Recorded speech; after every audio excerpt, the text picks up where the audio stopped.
Okay. So again, on behalf of the Spiritual Assembly of the Baha'is of Sumter County, Florida, we want to welcome you to our program on elevating conversations. We would like to begin by reciting an opening prayer. And if Jim Cheer, if you would please say a prayer for us. O my God, unite the hearts of thy servants and reveal to them thy great purpose. May they follow thy commandments and abide in thy law. Help them, O God, in their endeavor, and grant them strength to serve thee. O God, leave them not to themselves, but guide their steps by the light of thy knowledge, and cheer their hearts with thy love. Verily, thou art their helper and their Lord. Thank you.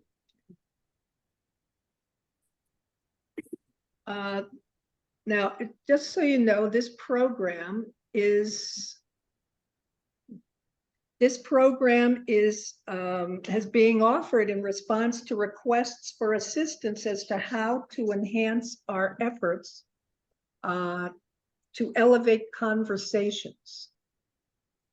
And we have the bounty to have as our presenter Dr. John Woodall to help us with this important practice.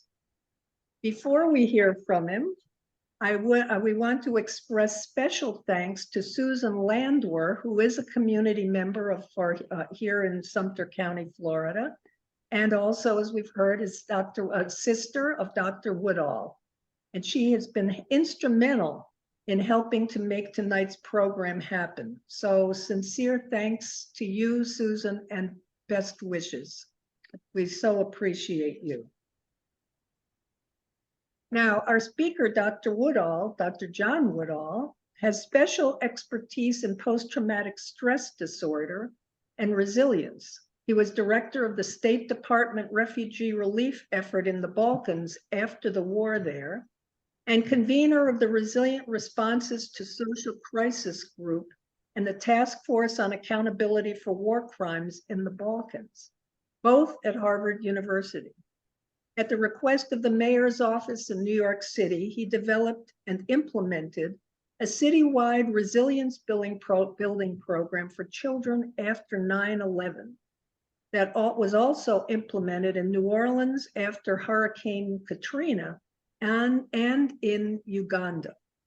Since the Newtown tragedy in Connecticut, he has launched a series of resilience building efforts there, including 21st Century Conversations, an interfaith effort to promote unity, justice, and cooperative problem solving to prevent conflict and promote resilience in the aftermath of community tragedy. If we only should not need it, right?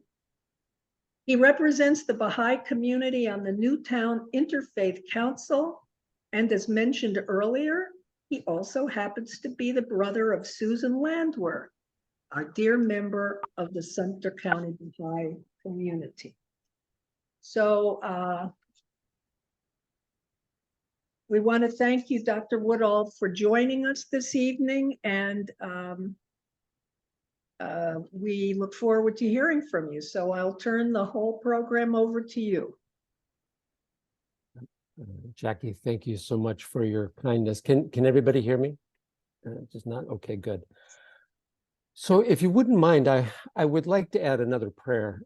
This one comes from the Rizwan message from the House of Justice in 1920, or the year Baha'i year 177. And it was appended to the end of their message that year, which, by the way, is the same year that the phrase elevated conversations entered the Baha'i lexicon. So the prayer is as follows. O thou provider, assist thou these noble friends to win thy good pleasure, and make them well-wishers of stranger and friend alike. Bring them into the world that abideth forever, Grant them a portion of heavenly grace. Cause them to be true Baha'is, sincerely of God. Save them from outward semblances and establish them firmly in the truth. Make them signs and tokens of the kingdom, luminous stars above the horizons of this nether world. Make them to be a comfort and a solace to humankind and servants to the peace of the world. So, friends, we already determined that when my sister asks me to do something, there's no choice. But in this case, I'm happy to do it and just delighted to be with you and so grateful for this opportunity. So you may know that my work is in Newtown, Connecticut. My wife and I had just come from Uganda that Jackie mentioned. We had been doing some of our resilience building, community building work in Uganda, had this wonderful experience and came back tired and sick and exhausted and kind of beat up after this tremendous series of activities in Uganda to the sleepy New England town of Newtown, Connecticut, thinking we were going to relax and recuperate. And it was a matter of weeks later that the Sandy Hook Elementary shooting happened. And we were both very active in the interfaith community. Then I'm a psychiatrist, I was active in the area. And so I was there at the, right next to the school where the tragedy occurred. There's a firehouse, and the kids who escaped and the families who were waiting to get word from their children about this, where their children were and if they were coming home.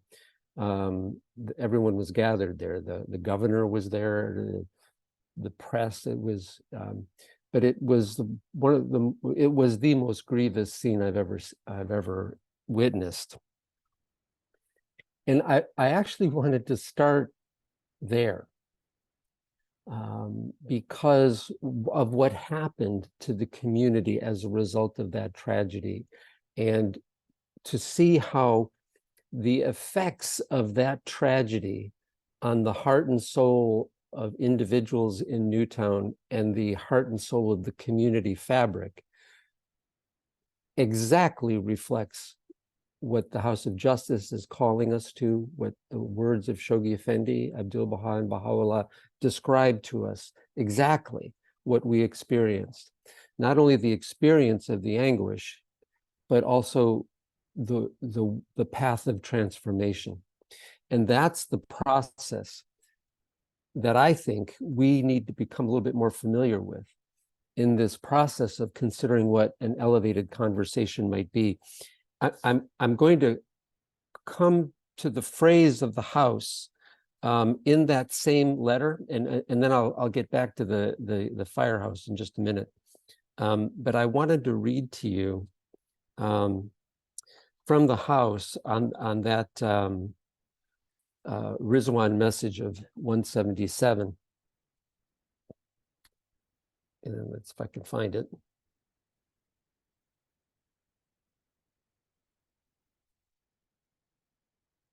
Yeah, I'll just read one of the paragraphs in the body of that message. The House tells us, at a time of another crisis, and this is right in the middle, or right at the very beginning of the worst part of the COVID pandemic.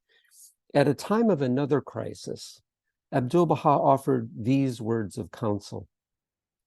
In a day such as this, when the tempests of trials and tribulations have encompassed the world, and fear and trembling have agitated the planet, ye must rise above the horizon of firmness and steadfastness, with illumined faces and radiant brows, in such wise that, God willing, the gloom of fear and consternation may be entirely obliterated, and the light of assurance may dawn above the manifest horizon and shine resplendently. So here is the master telling us that amidst the gloom of this time, we need to arise with assurance. Well, what does he mean by assurance? In another part of the tablets of the divine plan, Abdu'l-Baha talks about assurance at great length.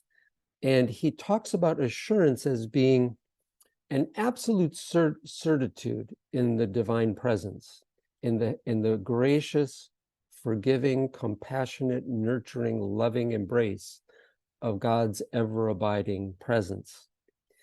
And the knowledge of that, the knowledge in your bones, not just the knowledge in the head, but your knowledge of that, just like you have a knowledge that there's air to breathe, right? That knowledge he likens to assurance. And that assurance is what will calm the fear and consternation of this age. So we need to become expert at assurance. We need to bless ourselves with immersion in the divine text and this loving kindness the community ought to be providing us and we ought to be contributing to. So that assurance grows in us. And that is the healing that will be brought to the fear and consternation of the time we're in. Now, let's see. The house goes on to say, though having to adapt to new circumstances, meaning the pandemic, the believers have used creative means to strengthen bonds of friendship and to foster among themselves and those known to them spiritual consciousness and qualities of tranquility, confidence, and reliance on God, that assurance Abdu'l-Baha is talking about. The elevated conversations that have occurred as a result, whether remotely or in person, have been a source of comfort and inspiration to many. So both Abdu'l-Baha, and we can find plenty of writings of the Guardian and Baha'u'llah as well, and the House link this notion of elevated conversations to the development of assurance as a response to the crisis of the times we're in. Right? So we're being asked to be engaged in the calming of the agitation of the planet. We're asked to bring our hearts and our minds and our resources to the elevation of conversations, which is another way of saying bringing the light of hope that comes from God's peace to the conversations we're having in our communities, in our families. Now, let's get back to that firehouse in Newtown. So I had been on a variety of organizations in town and had a certain amount of status and saw everyone who had some kind of status. The governor, the assistant governor, the senators were there, the town officials, the heads of the interfaith community, the business people, the mayor. All of us were shorn of any externality, anything, any outward veneer of position or title or privilege was completely ripped from us. We were shorn of any externality that might give us protection. The horror of the tragedy just pulled that right off. And what we were left with, friends, was a raw, vulnerable anguish. And it would be hard to explain what that's like, because how do you cope? The mind can't comprehend, the heart can't contain the murder of 20 children, right? And then 6 of their teachers, and hearing the wailing of the parents. Right? It was bad. And the 11th anniversary is next week, or coming up in 2 weeks. So in my practice in Newtown, I start at 7 in the morning and I usually finish right around now. So it's very real and very much alive in the town, especially this time of year. Now, having said that, that raw, anguished vulnerability became a source of enormous blessing. Because what began to happen was people realize that slogans or theologies or sayings or any kind of superficial attempts to soothe that kind of pain is instantly recognized and discarded. The only thing that counts is the presence of another compassionate heart who's been through the same pain, right? Or no, not necessarily been through the same pain, but at least somebody willing to be present for that kind of suffering. You know, you think of the master walking through the streets of Akka, you know, with one abandoned, ignored person after another, and Abdu'l-Baha being entirely present for them and caring for their needs and tending to their physical needs. That kind of enduring presence has led to 100 years later, the descendants of those people whom he helped joyfully building his sepulcher. Isn't that amazing?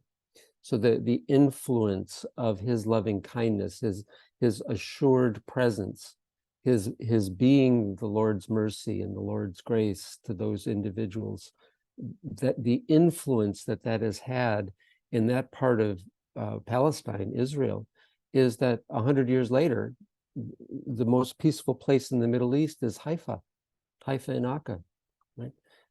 So, and it now prides itself in the tradition of being the place of reconciliation and cooperation in that part of the world. So we can't underestimate, and we might need to open our eyes to the possibility that our actions, our selfless actions of service and presence for the pain and suffering and trials of others is transformative. And it may be more than transformative just for individuals. It may be the most political act we could ever do in our life. It may be the thing that sets in motion an entirely different trajectory to the way a community develops. And it might turn what would otherwise be people towards an act of extremism or prejudice or rage or despair. That single act could turn someone's life the other way.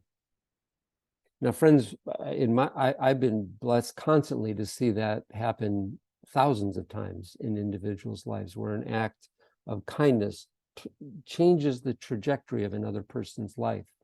Elevated conversations need to get there, right? We need to be there, or exploring that, or creating a space where that kind of connection is possible. A couple more quotes. All righty. Here's a quote of Baha'u'llah that appeared in the compilation on consultation that for me has been really a guiding star for most of my career, to focus on three issues that Baha'u'llah says are critical to what I think is this process of healing the planet, healing our lives, our relationships in the planet. Baha'u'llah says, say, no man can attain his true station except through his justice. No power can exist except through unity. And no welfare and no well-being can be attained except through consultation. So justice, unity, consultation. Now, very interestingly, in Arabic, the word justice in this context isn't the word adl, which in Arabic is the word of the universal house of justice. Adl, the justice in Arabic there is adl, and transliterated as ADL. But this use of justice isn't that. It's ansaf, which is probably more closely is represented by the word fair-mindedness, clear vision, seeing things as they are, right? Now, it's interesting how Shoghi Effendi in the second hidden word uses that same translation. He takes the word ansaf and translates it not as fair-mindedness, which is what it really literally means, and translated it as justice. Interestingly, this is a little sidetrack. I think Shoghi Effendi is telling us that when we administer legal justice in our rulings on spiritual assemblies, we have to be sure that we're being fair-minded, right? It's not just being a hammer, right? It's being fair-minded, right?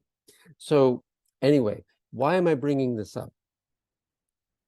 Because our sense of justice is impacted directly by our experience of suffering, right? And without a sense of fair-mindedness, we become oppressors of others, or we set ourselves up to be oppressed, right? So it's critical that to stop the cycle of violence and alienation and confusion and the consternation that Abdu'l-Baha talked about and the House mentioned, we need to have clear vision of the truth of what is actually happening, what justice is implied here. No man can attain his true station except through his justice. Now, here's an example of what I mean. I was on a at a academic conference in Israel 34 years ago. And it was the International Society of Political Psychology, a real egghead kind of conference to go to. And we were talking about, the conflicts around the world and what's the psychology of them? Why are people fighting and not getting along? And a session had ended and we were all getting on a bus to go, we were going to go on a tour or something. And as we're walking towards the bus, this colleague who's with me says, if we could just figure out what to do in this country to help the Palestinians and the Israelis get along, what do we do? And I said, well, I think maybe the beginning has to involve our helping develop a common identity, because justice follows from our identity. And we're climbing on the bus at this point, and she looked at me and said, huh?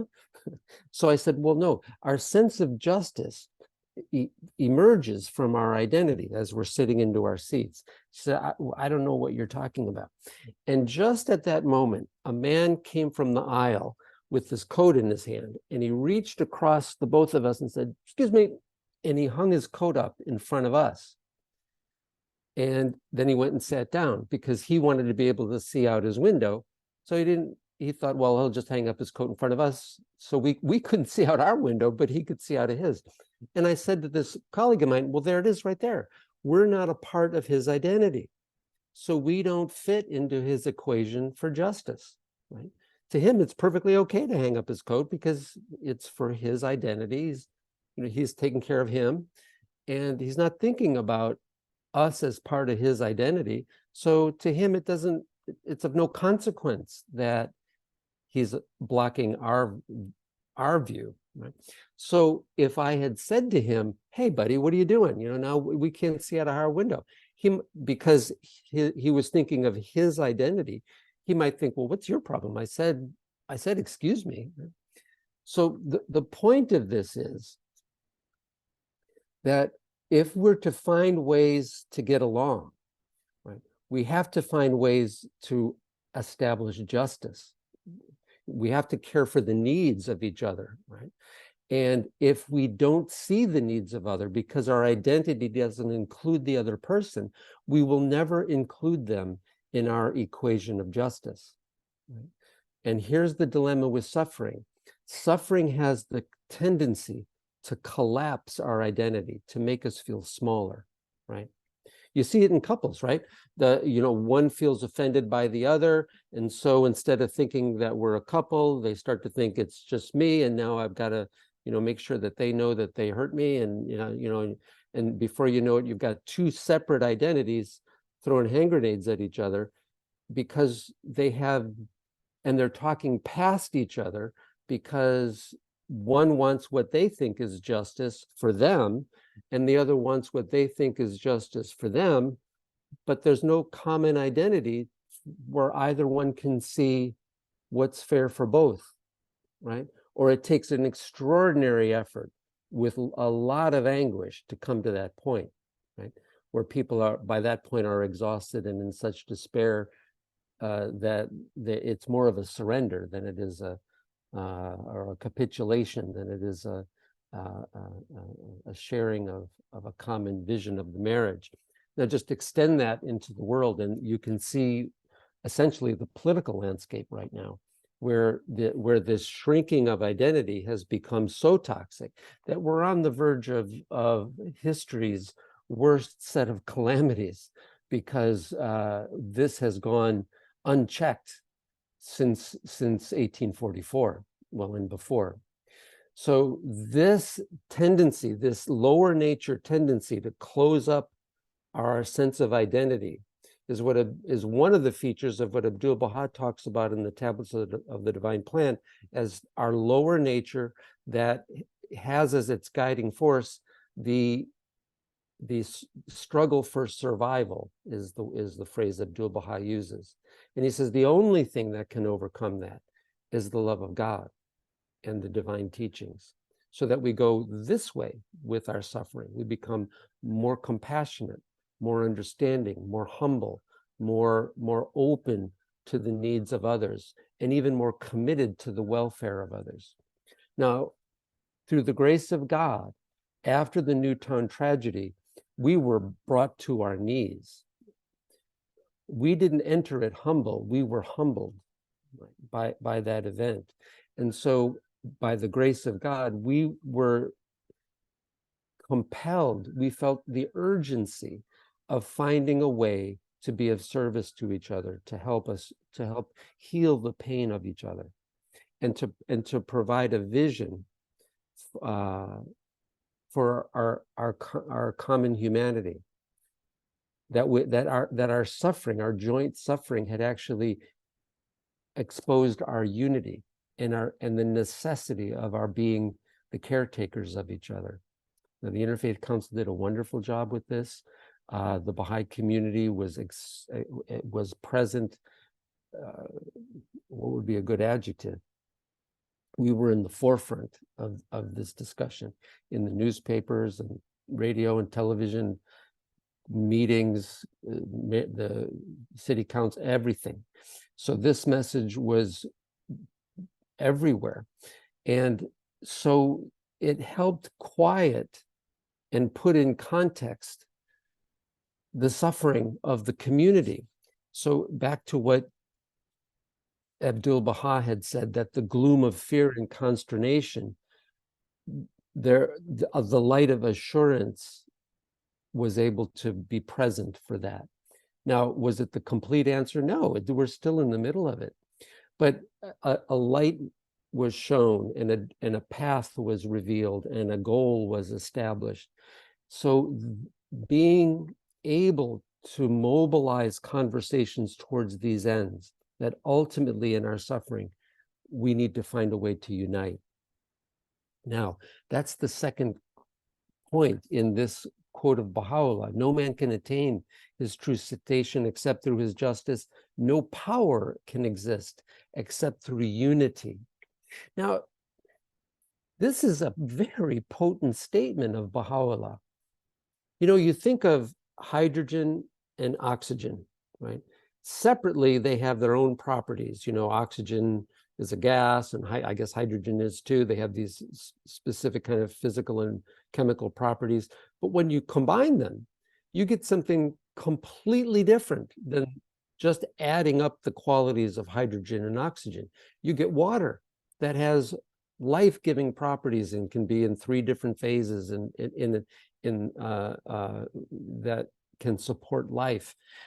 So this notion of synergy or emergent properties, that properties emerge when things are united in a certain way, that strengths and powers and capacities emerge that are completely unexpected when people are brought together, or physical elements for that matter are brought together as they're intended to.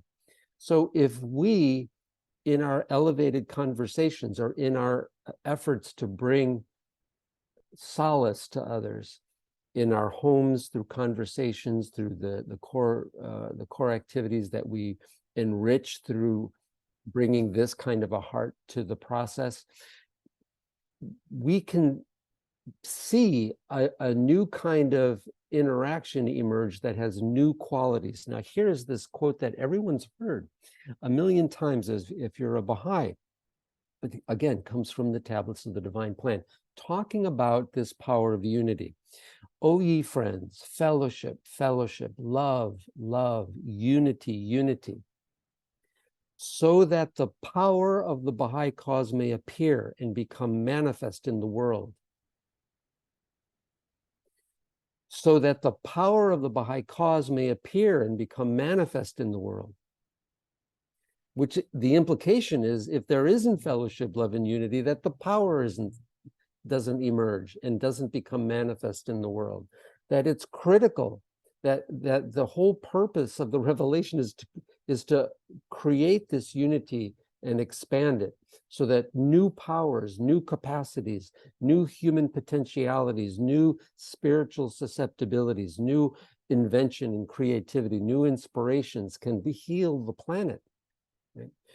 They won't descend. They won't become manifest unless there's unity. In the same way that there's no water if the hydrogen and the oxygen don't come together, right? So it's not just a lovely teaching; it's physical. It's you could say it's even a spiritual physics, law of physics, right? That our spiritual growth requires unity, right? Because it's in that unity that we manifest powers we didn't know we had. So now, two of these three capacities. One is resisting the inward pull of identity that suffering causes and the distortion of justice that happens as a result, right? To expand and to expand to unity so that powers can be released, so that the third thing can happen in this quote. No welfare and no well-being can be attained except through consultation. No welfare and no well-being can be attained except through consultation.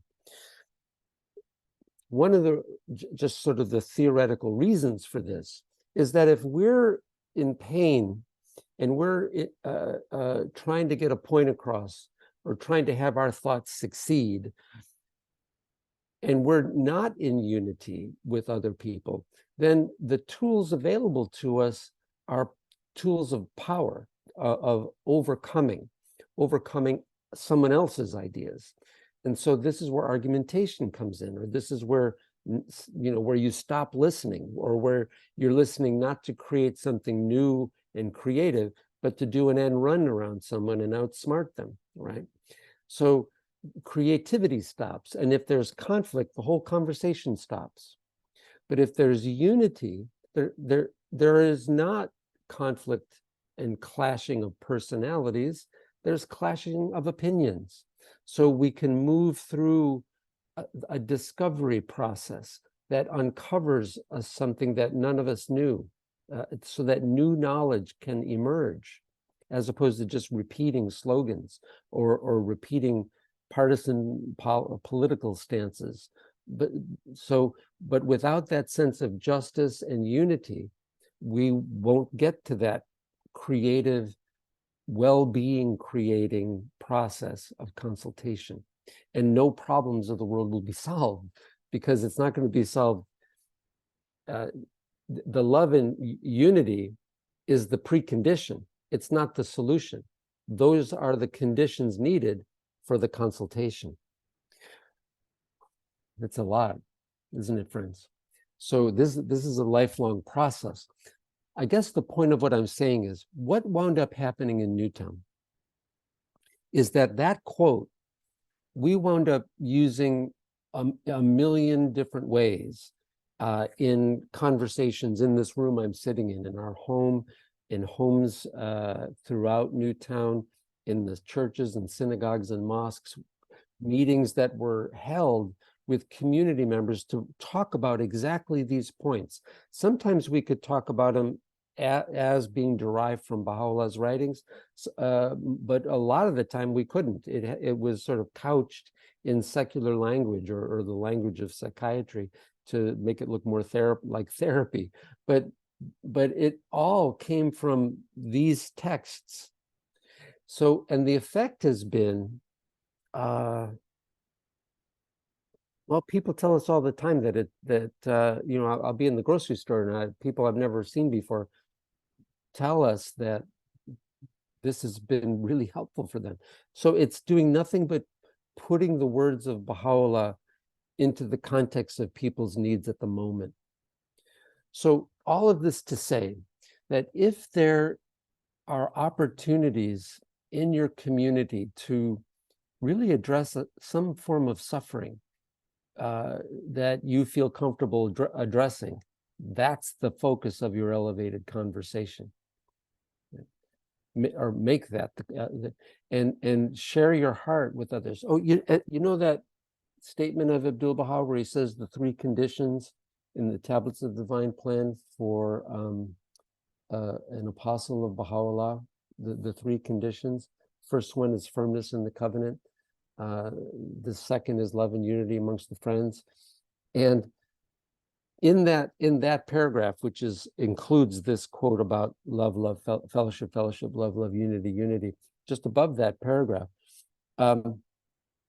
Abdul Baha says that the purpose of the appearance of the divine manifestations is so that the friends may come to know each other, that they may become intimate with each other. And then he says it again, this is the purpose for the appearance of the divine manifestations. Isn't that wonderful? It's not to spread a bunch of teachings, and the Guardian says over and over, we don't need more teachings. We need loving kindness. We need breadth of heart and depth of heart, and an open, informal heart connection, right? That's what we need. And that's what we need most when we're suffering, right? Because we all do, right? And being present for others in that, I think, as we move forward and the world hits more and more crises of greater and greater consequence, we have to be more and more capable of being present for the suffering that those things entail, and to speak to this common humanity and this level of assurance in the middle of those hurricanes, right? So I can't believe I just said that. I'm going to tell you why. When I was finishing medical school and having to pick a residency, I thought, okay, all right, I'm going to go into psychiatry because that was maybe I'll learn about conflict resolution and psychology, about the psychology of conflict resolution and stuff like that. Long story, but I remember saying to myself, but there is no way I'm going to go into trauma work. I'm promising myself I'm never going to do trauma work because I'm just too sensitive and I'm going to be heartbroken all the time and I'm not going to do it. So what happened? My whole career has been conflict and trauma, the whole thing, the whole darn thing. So, but I have to say it's been the greatest blessing because, in the middle of a Newtown or a genocide in Bosnia or a genocide in Uganda or the horrors of 9/11 or Hurricane Katrina, this quality of the human heart that emerges, this tender, vulnerable, anguished, tragic openness, and what springs from that in terms of compassion and humility and the desire to be of committed service to others is wonderful, and it's hope-inducing. And we need to be the agents of that kind of change as well, right? In our families, in our relationships, especially, and certainly in the circles that we live in, our neighborhoods and our circles of influence. Friends, I love you dearly, and I'm so grateful for this opportunity to speak to you. I don't want to talk much more. I've got an on button for speaking, but people who know me know that I don't always have an off button. So I'm just going to self-regulate here, and maybe we can just talk amongst ourselves now. But thank you. Thank you so much, John, if I may. for that enlightening, heart-touching presentation. I think you've added tremendous insights, perhaps into in an arena we may not have found ourselves previously. So thank you so very much. Just wondering if I'm not seeing a lot. Okay, we may have some questions in the chat, and if so, let's see. If No, I think it's the AI assistant. what? Let's see. Yeah, that's offline at this point. So Okay, I've just invited all to use the chat to ask questions. And while we're waiting, I think I'll begin by asking John to elaborate a little bit more in the context of when we are addressing suffering and people are suffering now.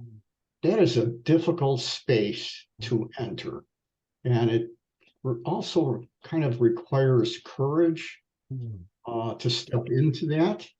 I wonder if you could talk a little bit about entering into that space. Yeah. Of course, I have a license actually to step into that, both a legal license and sort of a social license to enter that and to speak with some authority. So that's, in some ways, my experience is not common. But having said that, let's talk about what usually happens when we're engaged with someone who's suffering. There are layers of ways we interact, and one of them is to maybe say, well, this is uncomfortable, and let's change the subject, right? So there's that.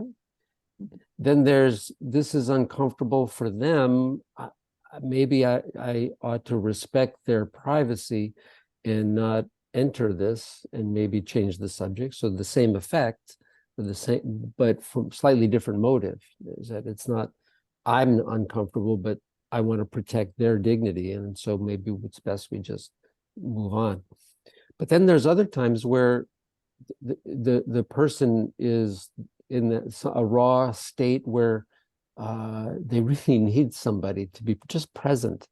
So sometimes it's just as simple as an authentic presence for a little bit, just a pause where you're conveying, I see you, I'm not turning away from what I see is your pain, and it could be just the extension of a hand or a glance, you know. So there isn't like a set answer, as much as it is a condition that you would bring to the situation.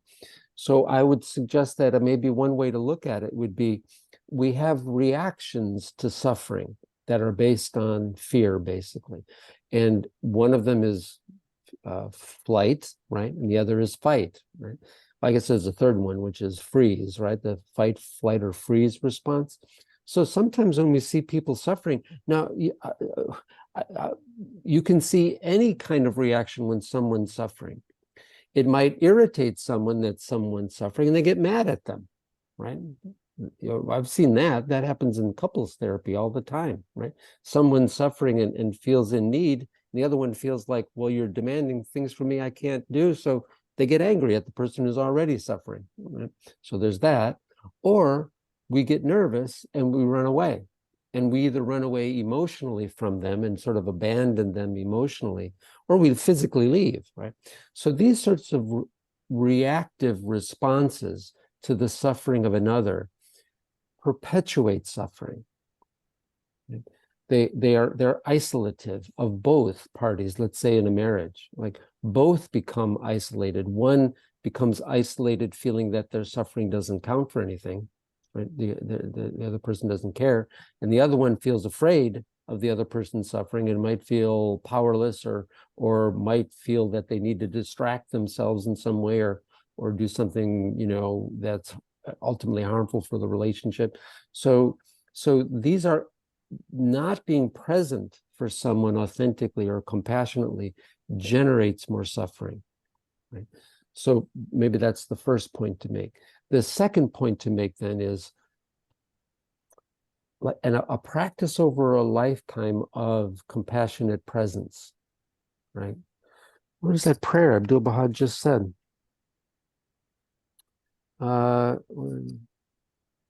Save them from outward semblances. Save them from outward semblances. So in a way, our culture is really designed around marketing, right? So, you're told you have a need for something, you need this, whatever. Oh, you don't have this. Look at you. Look at all the stuff you don't have. No wonder you're not happy. You need this, right? That's the essence of marketing, right? Tell people that they don't have something and then sell them something that fixes that. So we're always feeling like, we're not good enough.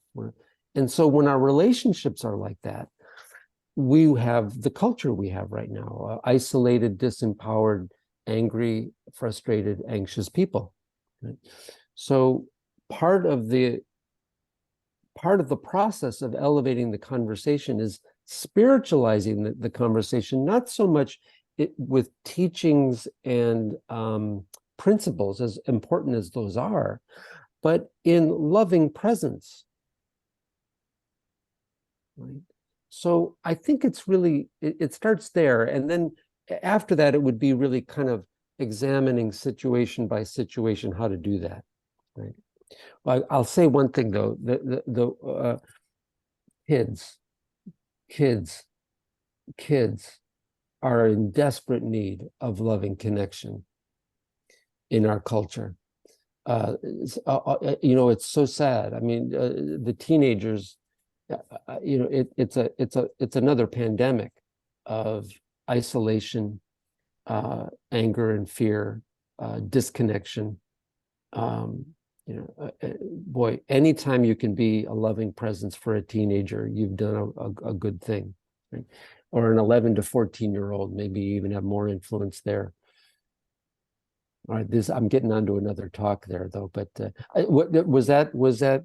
Did that help at all, James? Was that? Yes, it did. Thank you, John. We're not getting a lot of questions, but there's a comment offered. It's basically sympathy is the sensation of I feel for you. Empathy is closer, expressing the idea of I feel with you. Compassion is described as I feel with you and I'm here to help. Beautiful.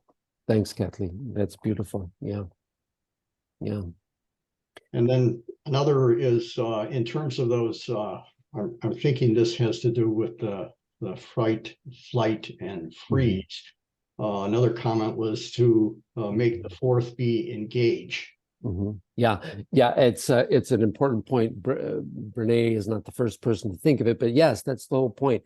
How do we stop being reactive and engage in a way that is compassionate, kind, and elevating? Right?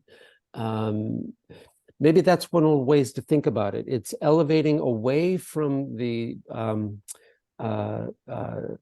instinctual impulses for survival of fear, anger, or freezing, right?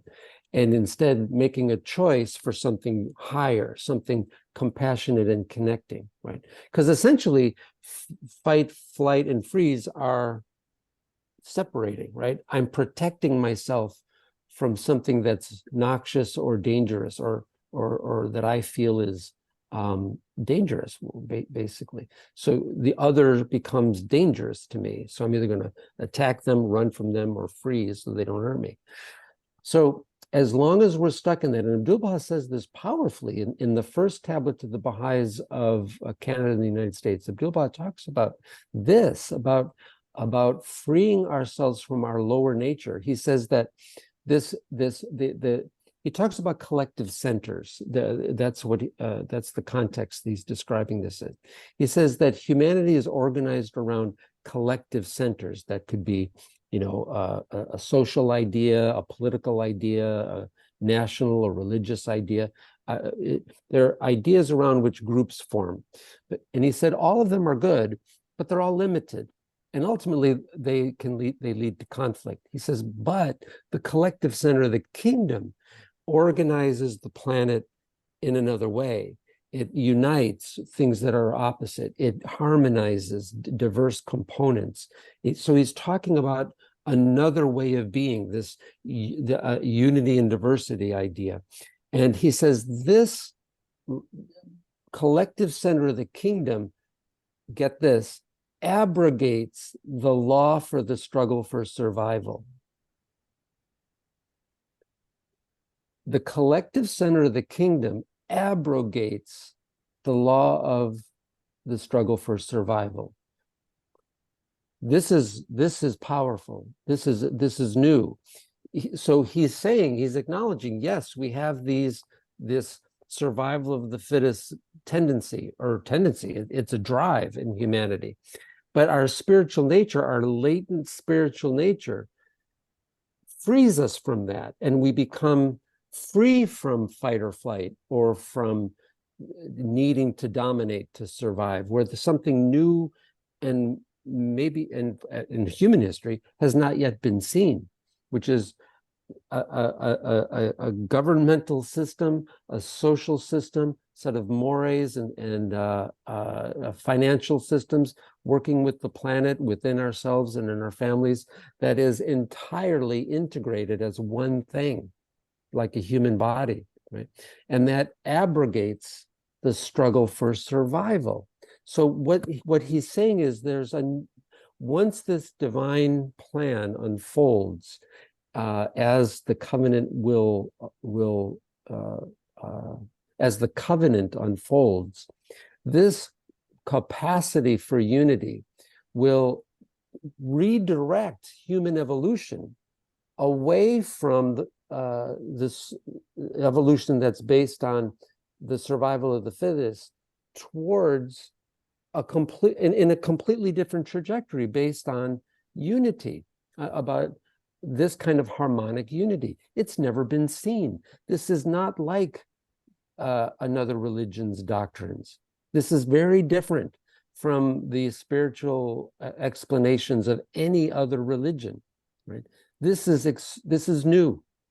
Abdu'l-Baha says it in the very first tablet of the Divine Plan. So when we're elevating the conversation, we need to become uninauts. We need to become, explorers of unity, because this kind of unity has never existed. We can only know it in our endeavors to promote the unfolding of the covenant, because that's the blueprint, right? It's not only the blueprint, it's the power, right? And it's the end result, right? So, and the House just came out with this stunning statement about the unfolding of the covenant on the anniversary of the ascension of Abdu'l-Baha. Holy cow. So what we're in the process of is creating something that's never been seen. As nice as it is to have, elevated conversations, this is a fraction of what the capacity of this revelation is. And the dimmest possible light from what the splendor of this revelation will be 300 years from now, 500 years from now. Well, we've had some comments that have to do with empowering the ordinary person to find common ground, love the person no matter what, and then we can have a chat or resolve or enter into a conversation. There's also comments about defining empathy and truly understanding it. So that's part of our struggle to become knowledgeable and actually expand, I think, our definitions, as you so eloquently did earlier, in terms of the term justice. One of the questions I think I'd like to hear you speak to, and I know you're very acquainted with, is that right now the Baha'is have been engaged in what they call community building. Elevating conversations is embedded in that. Yeah. And it's not by itself a standalone or compartmentalized. It's Yeah. part of the broader Yeah. community building. And it has to do with, how we respond to our children and our youth, and how we're providing opportunities for service, and also struggling with our understanding of our own scripture. So I wonder if you could just comment on that. Well, a little bit more, little bit more, James. What's the question under the question? Yeah, I guess the broader is how elevating conversation is one element of community building, as what we're being reminded by the Universal House of Justice to be engaged in as Baha'is, and to be a part of a broader community. And I'm just saying, how do we unify, and I think that's part of our struggle.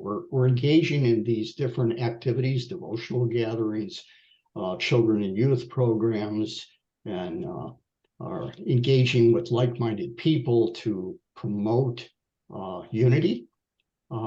So I'm just asking your experience in terms of the community building, and along with something that I think you're very aware of, that does require resilience. Yeah, that's part of the equation, right? So yeah, all of these concepts are so intertwined, aren't they? Like in a marriage, as I grow, the marriage can grow, and hopefully it has some benefit to my wife. As she grows, the marriage grows, I grow. As we grow, the marriage grows. So it's an integrated process, right? So the elevated conversation isn't some separate thing. It's the stuff of the relationship. Do you ever see an arc lamp? Do you know what that is? It's like in a theater where there's a play, they have the spotlights, right? There's an arc lamp inside that, and it's an anode and a cathode, or two copper tubes basically with wires around them, and you put electrical current through them, and you bring them closer and closer together, and when they're at just the right spot, boom, there's this big bright arc of light that jumps between them. And they just put that inside a big tube with the mirror in the back, and it's a spotlight. So elevating conversations aren't existing outside the spotlight. It is the light. It's the stuff. It's what's going on between people. It's what's going on in the community. So it's the way we talk to our wife or our husband or our kids. It's right. So there's that third element that Baha'u'llah was talking about. There is no well-being or contentment save through consultation. The way we are with each other, and all the assumptions about who we are and who the person we're talking to is, and how we're connected to everything else, all those assumptions go into how we speak. It's been said, and I agree, that our entire spiritual life is contained in how we consult. Our entire spiritual life is contained in how we consult. Our ability to be selfless, our ability to be fair-minded, our ability to balance opposites, our ability to listen, to be patient, to be loving, all of it, to endure suffering, to endure nonsense, all of it. It's all contained in the way we talk, the way we consult. So it's not a separate thing. It's not ends that we're after. The process is the end, and the way we talk is the end. So it's part of the community. Now, in this room, this is a room in my home, we've had people of every imaginable background in this room for these gatherings we've called 21st Century Conversations. And typically one of the ways we start those sessions is we'll break up into 3 or 4 groups of 3 or 4. And this is just a demonstration. And I'll ask people to speak one at a time and take 3 or 4 minutes to just describe how somebody gave them hope. Can't be Baha'u'llah, can't be Jesus, can't be Buddha, can't be, Superman. It's got to be like a real person in their life, right? And how that person gave them hope. And just talk about that for 3 minutes. Of course, that's hard to do because when you're grateful for someone like that, you want to talk a lot about them just to be great, to show your respect and gratitude. But for the purposes of these sessions, we just do it for a couple of minutes. And everybody else in the group is got a piece of paper and a bunch of 3x5 cards, and they're writing down the qualities they see of that person as they're talking about someone who gives them hope. So they see the gratitude, they see the loving kindness, they see the respect, they see the yearning to repay in some way, they see the commitment to be better, whatever it might be. And they're writing these things down, and the person's not talking about those things about themselves, they're talking about their hope or how this other person gave them hope. And when they're done, after 3 minutes, everybody reads the cards of the virtues that they saw as that person spoke, and then they give them the card. What that's done, and then they go around the circle. Everybody does the same thing. But the point is, that's an elevated conversation. That's looking at the conversation at a deeper level. It's not just the content of what they're talking about, but it's the soul talking about it. And it's the other souls connecting to the best part of that other person as they're talking about it. So it takes the conversation to another level. It's not just about talking about that, my grandfather, who I admire so much, who did so many wonderful things to me. But now I see that person has these wonderful qualities that I relate to and I respect. And now in this little grouping, we have joined at a deeper level, right? So that's an elevated conversation, right? We've humanized each other. We've seen each other's virtues. You've heard this saying in West Africa, when you greet someone, you say, that's how you greet someone. You say, I see you. And the idea is, I see the beauty of your character. I see the gift that you are in the world. Right? Or in India, namaste. I see the divinity within you. I salute the divinity within you. Right? Allahu Akbar. God is most glorious. Look what just happened. I just met this radiant soul. Right? So these are helping us change our perception. Abdu'l-Baha says, along the spiritual path, one of the things that happens is that we evolve spiritual susceptibilities, right? Spiritual susceptibilities emerge through our spiritual life, right? So these are just ways that we're bringing those spiritual susceptibilities, not just into teachings, but into living existence in our relation with others. Right? And you can do that anywhere. It doesn't have to happen in a meeting in your house. It's great if it can, but it can happen in line at the cafeteria or something. It can happen, talking to, the guy at the gas station. It can happen anywhere. Well, it also sounds like it's learning to apply these virtues and allow them to actually, in what you're talking about in terms of elevating conversations, is to step into that space armed with those virtues and use the language of love to make that connection. But also, as you said earlier, you need to be careful in that space because the person may not be prepared for hearing you at the level maybe you're entering. So you have to be respectful of their dignity and their where they are. And you can't do that, we're not all intuitive. It's more being able to make that connection. So if you enter that space with those virtues, it sounds like it's almost a prayerful, sacred stance that when you enter into it with others, you're diffusing those 3 reactions. You know, yes. Let's go back to the guy at the gas station. So maybe he's having a rough day, you know, but he's having a rough day, but he's cleaning my windshield. I mean, guys don't do that anymore, you know? And so I say to him, you know, I'm so grateful that you're showing such generosity and in helping me. Thank you. So it's not just complimenting, but it's a recognizing an actual expression of a virtue, right?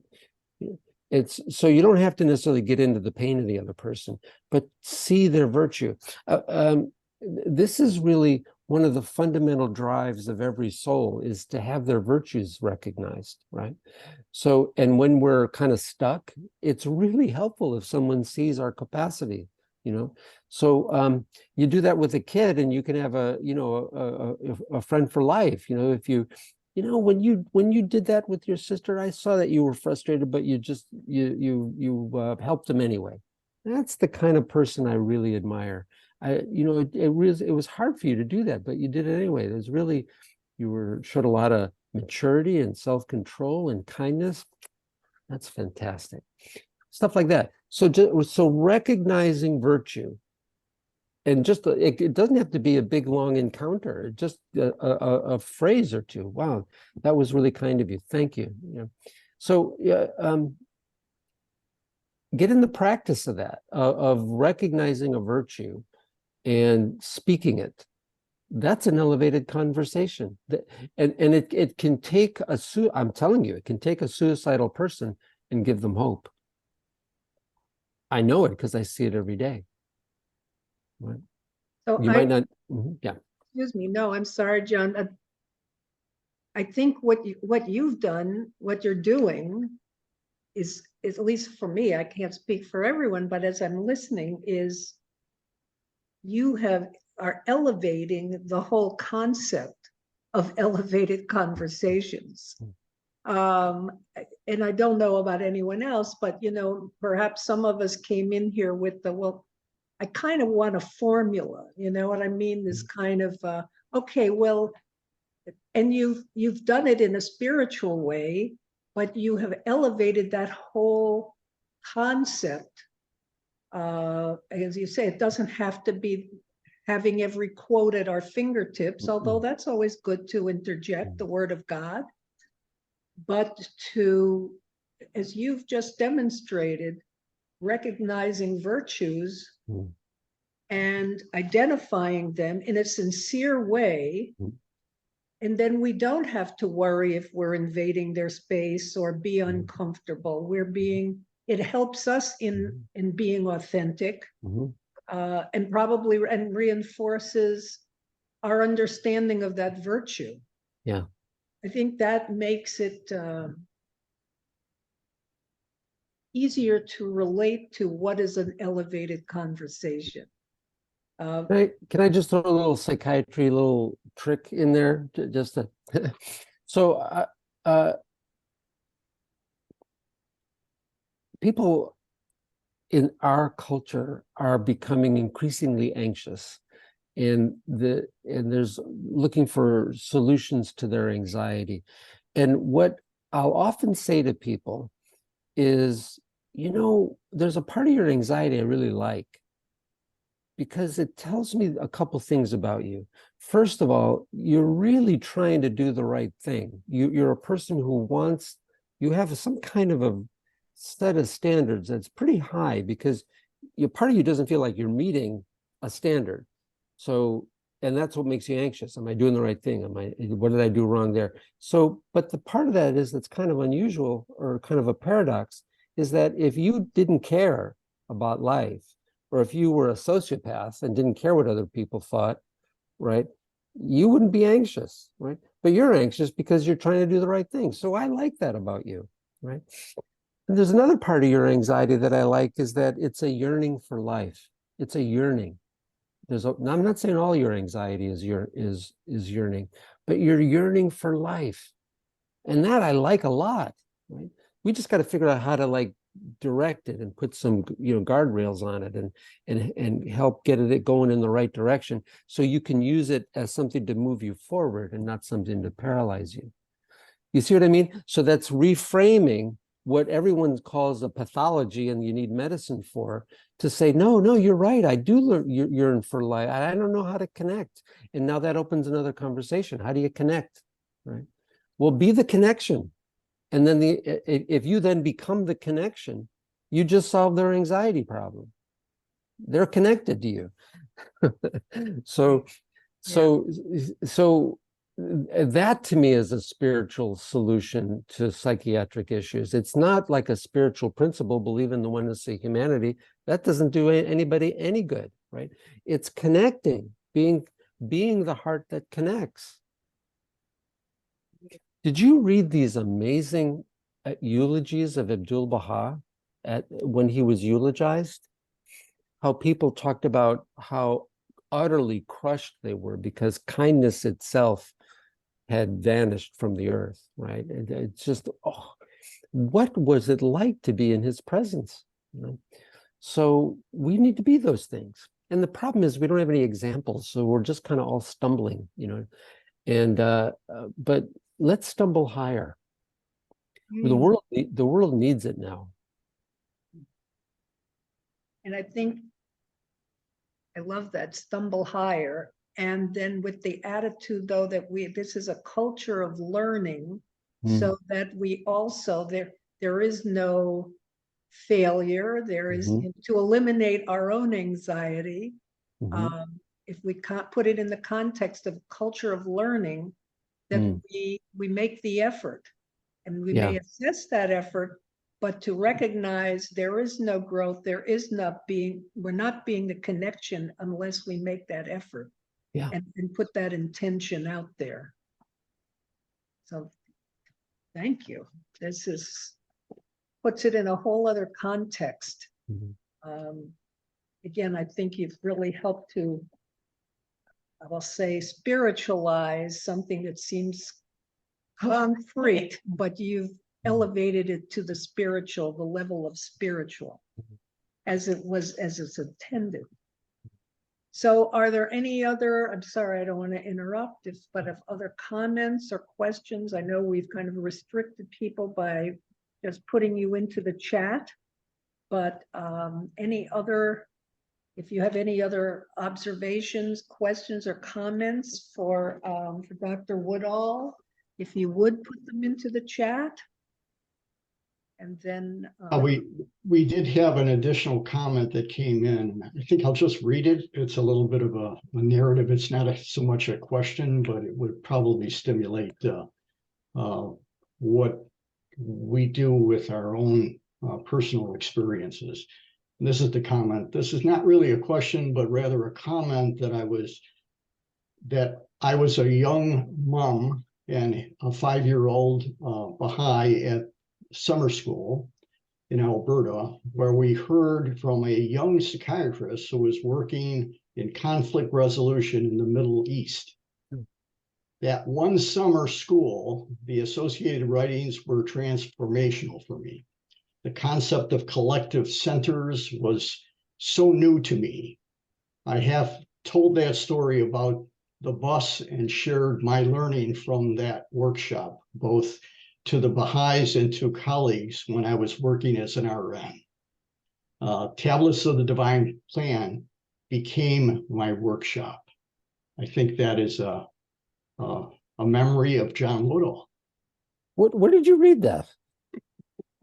It's in the chat. I think that message came directly to me. Oh, okay. Because I'm thinking, I'm sorry, that sounds familiar. Donna, if I shared something that was a little too personal, I'm sorry. No, not at all. That's lovely. Yeah, you often think you're talking in a little vacuum tube, but I'm glad to hear that it had some value for someone.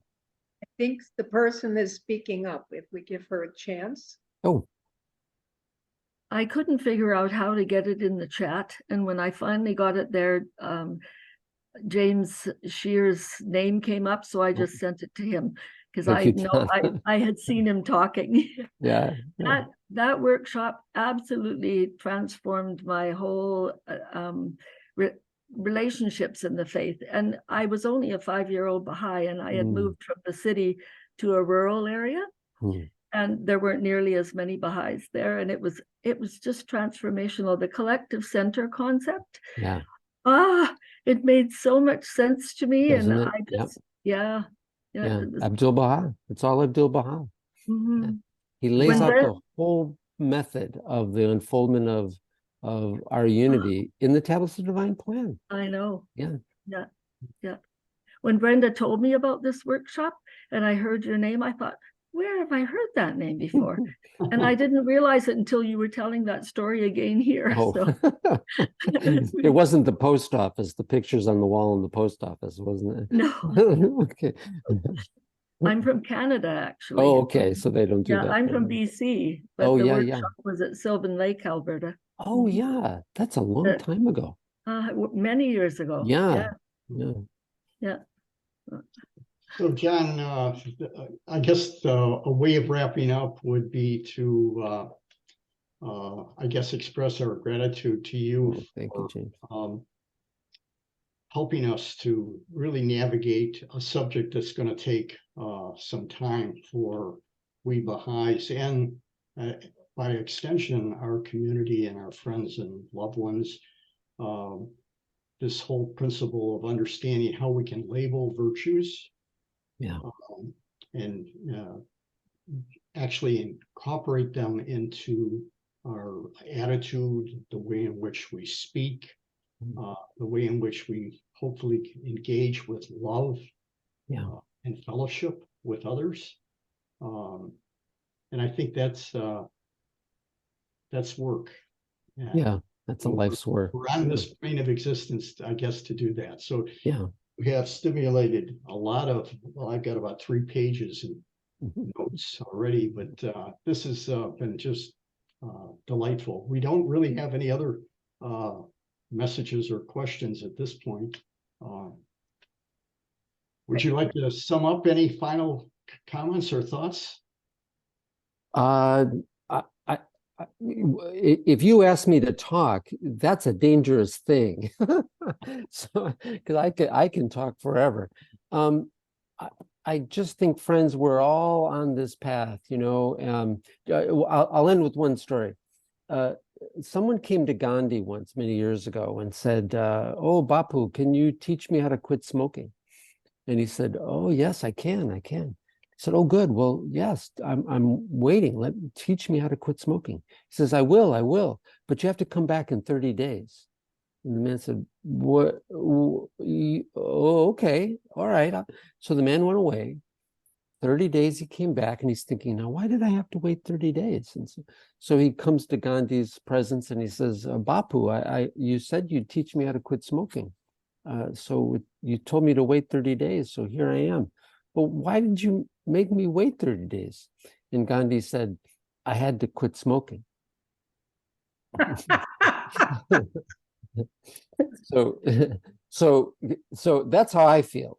This is, I'm not ahead of anybody in this. It's a lifelong process, friends, and we all need each other. Yeah. All right. I love you all very much, and I can't wait to get down to, it looks like we're from all over the place, but I can't wait to get down to Florida and see my beautiful sister and my brother in Evanston, and all of you. I see Nancy's here. Hey, Nancy. All sorts of friends. All right, my dears. Love you. All right. Thank you so much for sharing your insights.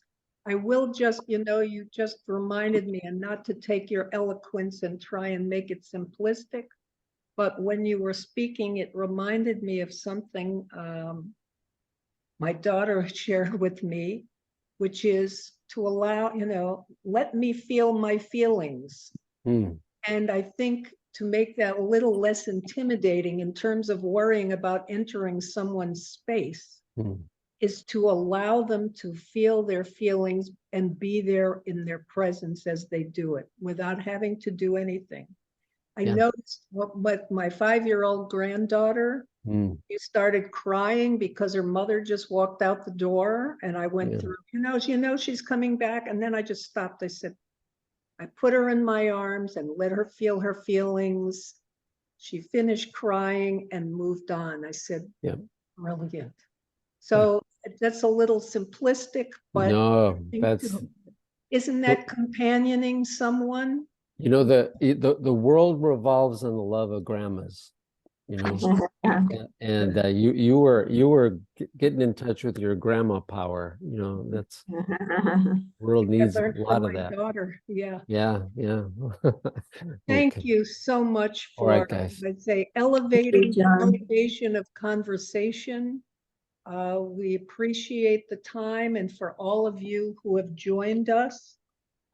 And again, we really want to thank your sister Susan Landwehr for connecting us together.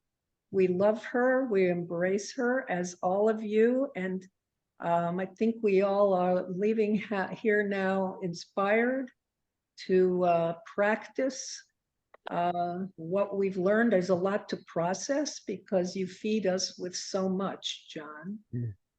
For that, we thank you. Well, it's my And, pleasure. Well, God so- bless you all.